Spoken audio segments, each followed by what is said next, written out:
Good evening. Welcome to Sound Health on Lagos Television. I am Olasumbo Mudukwe. It's so good to always have you join us on the program. The Nigeria's health sector kicked off on a vibrant note, recording some highs and lows. As the year ends, we will take a look at some factors that shaped the sector in the year 2023. Stay tuned, the conversation begins after this break. Universal health coverage means that all people can access the health services they need without financial hardship. And yet, half the world's population is not fully covered by essential health services. And 2 billion people face financial hardship or are impoverished due to out-of-pocket health spending. Investing in resilient health systems based on strong primary health care is the most inclusive, equitable, and cost-effective path towards universal health coverage. This also means investing in the people who deliver it, the health and care workers who are the backbone of every health system, and on the front lines of preparedness and response. WHO was born 75 years ago on the conviction that health is a human right. And the best way to realize that right is universal health coverage.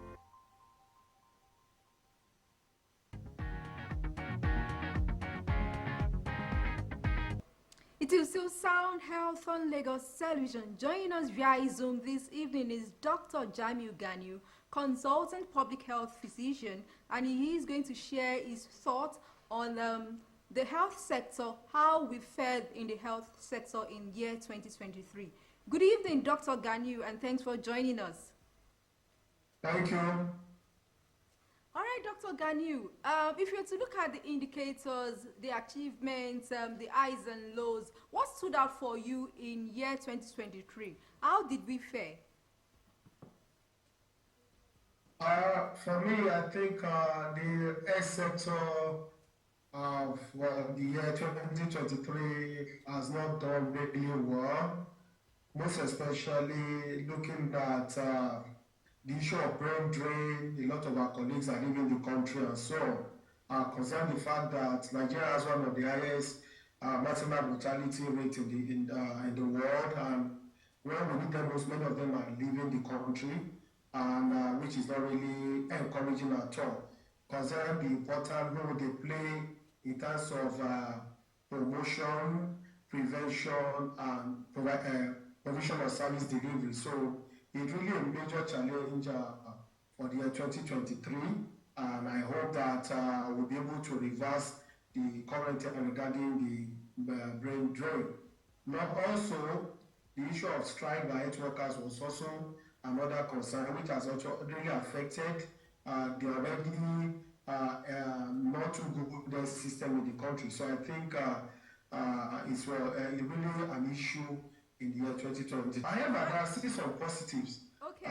For the fact that despite some health threats like cholera outbreak and related outbreak, we've been able to respond appropriately. And also looking for the fact that even despite the fact that the COVID has been declared no longer a public health threat, we still recorded some small number of cases of which the country was able to respond appropriately to. Right. Also, relatively, we'll be able to provide some form of service delivery, but anyway, I think we can still do better regarding where we want to be on health. I mean, for us to improve our health indices, we still need to do a lot of that, more to be done for us to actually get to where we're going. You remember yesterday we just remind ourselves of the need for universal health coverage, and I still think there are a lot of issues that need to be resolved. The out-of-pocket is still a major concern. 70% of service delivery cost is still out of pocket, which we think a lot of things need to be done. Also, considering the budgets allocated to health, I think we are yet to meet the 15% as agreed sometimes ago in Abuja among the government of African countries. So I think there is still a lot to be done. Okay. And the issue of malaria is still there's some communicable disease, which has been a major problem. We are still battling with them, and now we're having a kind of upsurge of non-communicable disease, like hypertension, diabetes, and so. So we still have a lot of things to be done. Apart from service delivery, issue of regulation need to be put in place, and other things. So I think we have not really done much as I think it is expected. Thank you. All right, Dr. Ganiu, thank you so much for the highlight. I'm sure it was not just all bad. We also recorded some positives in Nigeria in the health sector. Let us look at vaccination. Tell us, what do you think about the vaccine mandate? What do you think about the coverage, the myth? Did you think we undo that aspect well? Okay, if you're talking of vaccination, we need to be specific. But for now, I would like to say there have been improvement in the coverage of COVID-19 vaccination compared to when it all started, which I think is a great improvement. At least the last time I had was we'll be able to achieve coverage of around 70% or so, which I think it's not too bad. But looking at the other fact, the routine immunization, I would like to say that especially for the bad dose for hepatitis, oral polio, and BCG, it varies from one part of the country to the other. Like in the southern part, I think the coverage has been relatively okay, 70-80%. But in the northern part, I don't think we're able to get that coverage. And in terms of routine immunization, sorry to say, but when you look at the bad dose for hepatitis, I don't think we've really done very well. When we expect to achieve a coverage of about 80-90%, I think still below 50%, the range of 45-47%. I think we need to really do a lot of strategizing. We need to develop the innovative ideas for us to be able to achieve that, considering the fact that many people deliver at home. About more than 50% of Nigerians deliver at home, which is a major concern for bad dose. But looking at it for in terms of complete immunization for infants, that is I think that is some great improvement, but I don't think we'll be able to achieve the 80-90% in terms of vaccine coverage. So we all know that there are a lot of factors which range from what I just said, our health-seeking behavior, the issue of bad delivery at home most of the time, and also the fact that lack of awareness is another major challenge, especially in the rural setting and so on. And also, I want to also believe that the availability is another, maybe think is another factor, especially when you are looking at adult dosage, which is born out of pocket. So I think we still need a lot of strategizing and trying to also ensure that we make those vaccines available. Okay, Thank you. Dr. Ganiu, some vaccines were also introduced to routine immunization, one of which is the HPV vaccine. How do you think we can achieve or maintain as well as sustain local production of these vaccines in Nigeria? It is not new to us. Yeah, in those days, Nigeria used to produce yellow fever vaccine. Those days, even up to BCG also, around somewhere in Yaba. So I think the production of vaccine is not new to us. It's just that, along the line, we don't know what really happened with the country. But I still think we can still reestablish that and try to, realign again to ensure that we have local production of vaccine.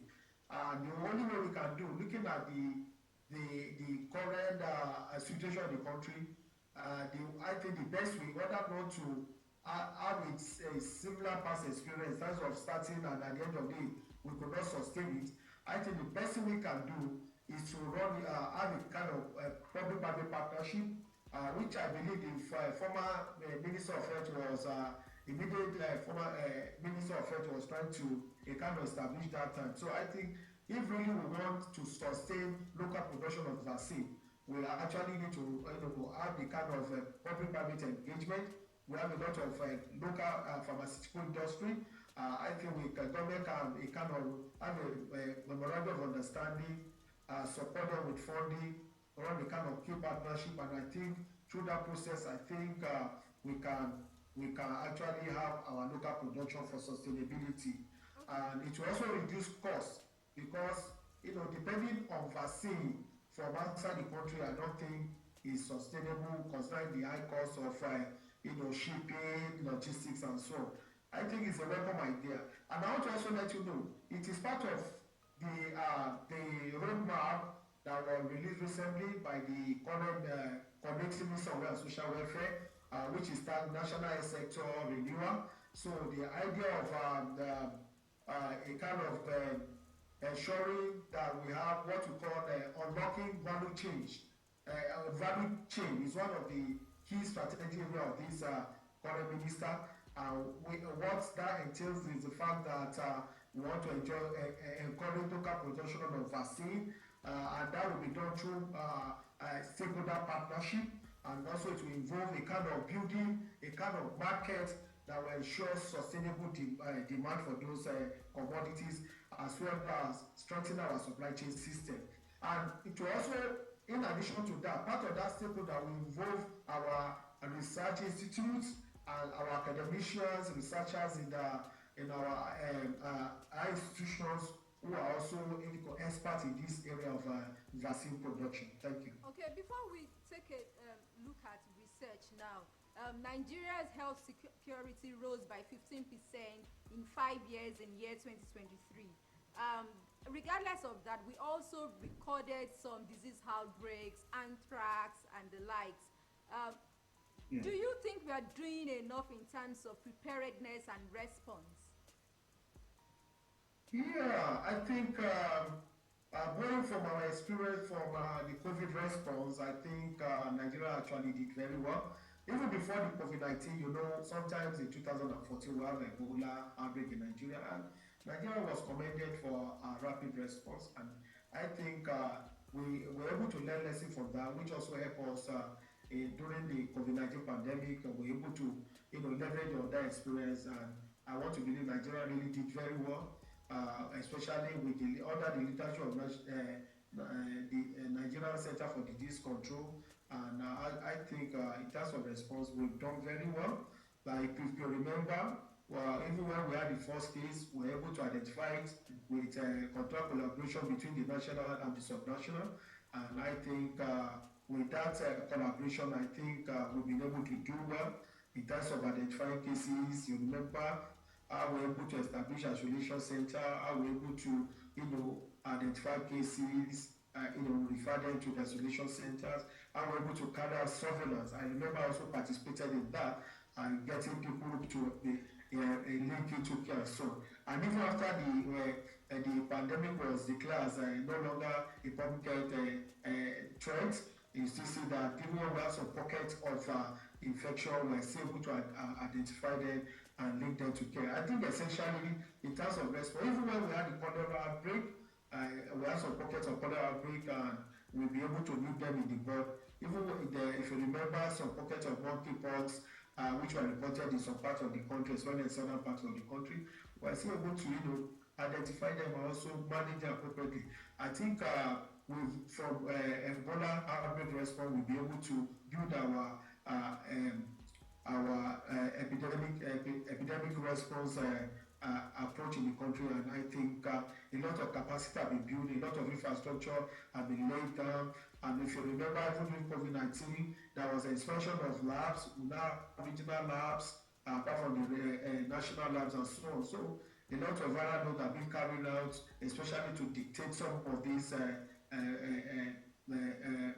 organisms and so on. So I think essentially we've really done well. And I still want to tell you, it's still part of what this government, the current Minister of Health, still part of its roadmap that it just released recently. We talk about health security, which has to do with our ability to be able to dictate and respond appropriately using various factors, using multi-sectoral approach, which I think essentially Nigeria has not been left out in terms of achieving epidemic control in the country.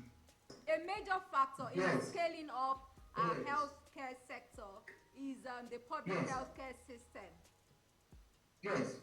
Okay, maternal access to healthcare and disease and prevention are all tied to primary healthcare system now. So how do you Yes. think we can change the narrative about the primary healthcare system in Nigeria? Okay, that's very good. I still want to borrow from what I just said about the current the strategic direction of the current community minister of social welfare. I think that there was this aspect. One of the strategic direction of this government is an efficient, equitable, and quality service delivery, that by leveraging on all different levels of healthcare level in Nigeria, including the private sector. So, if I could share with you, one of the key areas this government is emphasizing is the fact that we've identified that we cannot achieve universal access to health and universal coverage if we do not, kind of strengthen and expand our primary healthcare system. And I think this is one of the key areas the Honorable Minister want to achieve in terms of doubling the number of primary healthcare that are functional in this country. And I think that is one area is the Honorable Minister is looking at.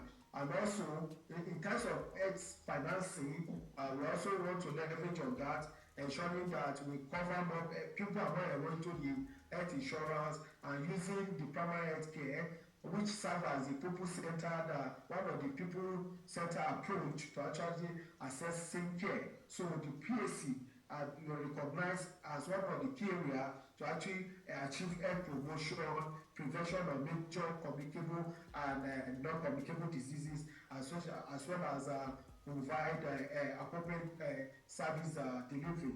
And apart from that, PAC has also been linked to one of the key areas whereby you can really engage with the community, and through that process, you link them to service delivery. I think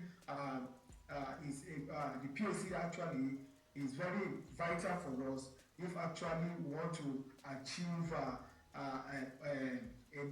adequate coverage in terms of that service delivery in Nigeria. Nigeria experienced about 100% increase in prices of essential medicines.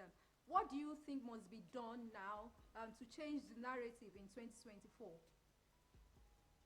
One of the key areas actually has identified is the fact that, as you have said, there is a kind of, I wouldn't want to use triple increase in the cost of medical commodities, pharmaceutical products, and so on, which is actually has brought about an increase in the cost of service delivery. So I think the way forward, which he has also highlighted in his roadmap for the country in the next 4 years, is the fact that we must encourage local production of some of these commodities.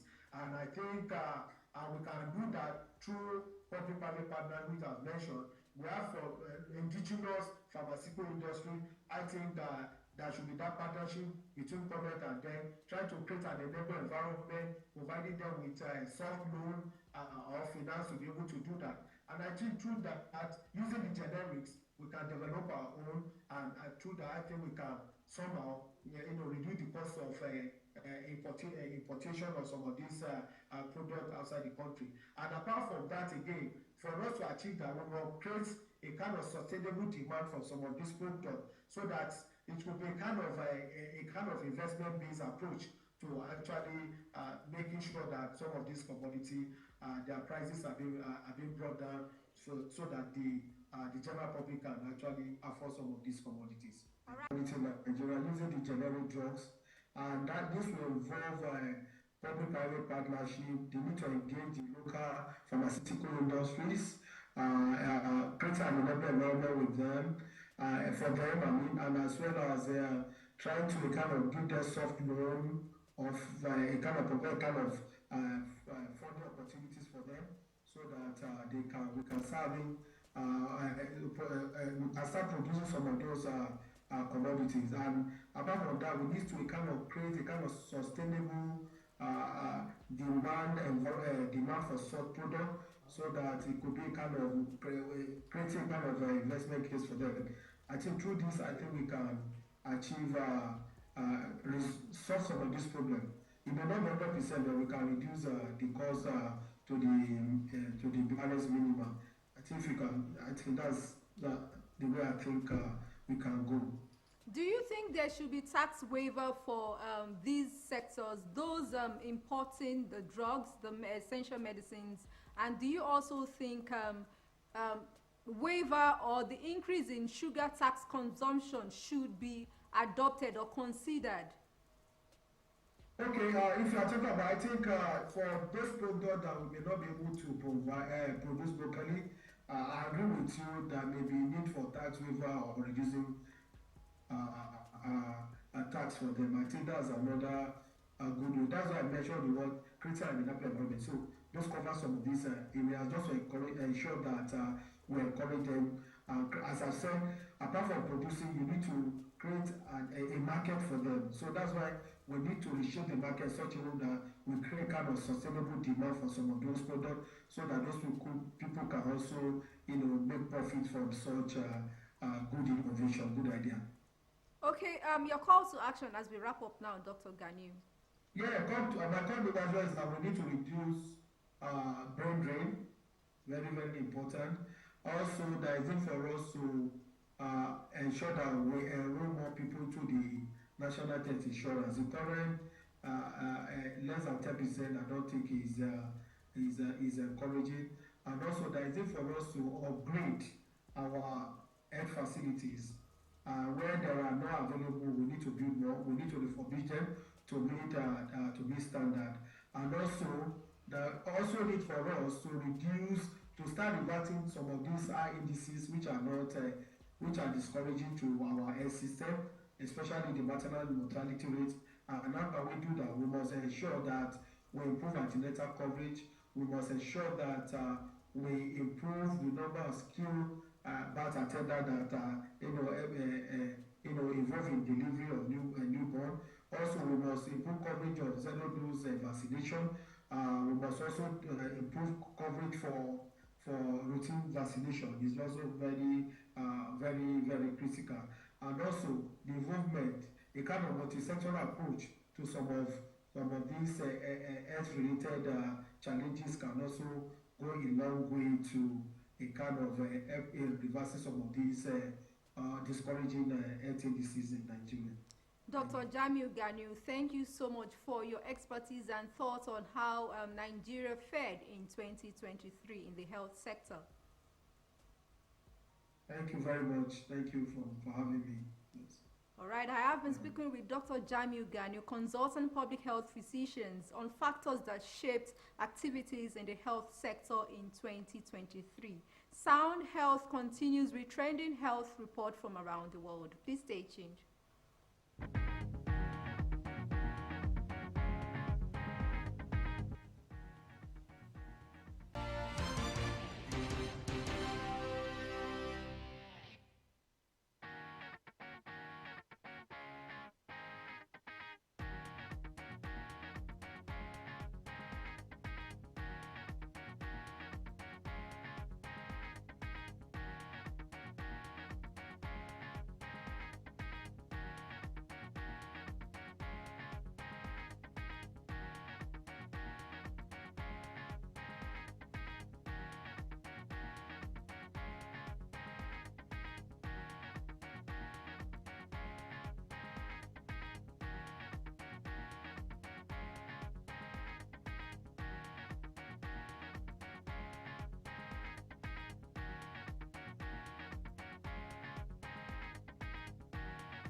Well, hope we've learned one or two things on how we fared in the health year 2023. I am hopeful, just as other key players are hopeful, that year 2024 will be better. We will record more highs than lows in the year forthcoming. For comments and inquiries, or you have topics you'd like us to treat, send SMS to 0035826603 or follow us on social media at LTV Social, #Sound Health. A sound health is a sound mind. Make healthy